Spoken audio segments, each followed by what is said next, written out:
62,000 কোটি টাকা দিয়ে 156খানা হেলিকপ্টার কিনলো ইন্ডিয়া। কিন্তু আচমকাই 62,000 কোটি টাকা হেলিকপ্টারের পিছনে খরচ কেন করলো ভারতীয় সরকার?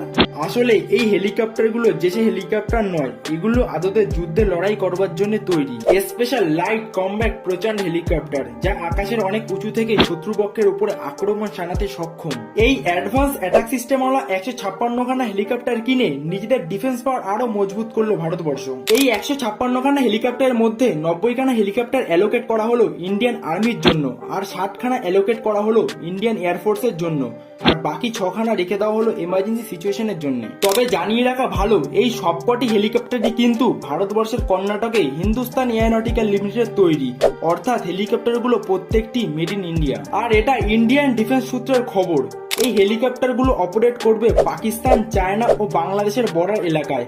অপরপক্ষের একটু বেগরবাই দেখলেই অ্যাক্টিভ করে দেওয়া হবে এই প্রচন্ড হেলিকপ্টারগুলোকে, আর তারপর বাকিটা প্রচন্ড নিজেই বুঝে নেবে। তাই চক্রান্তকারীরা সাবধান, নতুন ভারত কিন্তু চুপ করে থাকে না, ঘরে ঢুকে শায়েস্তা করে আসে।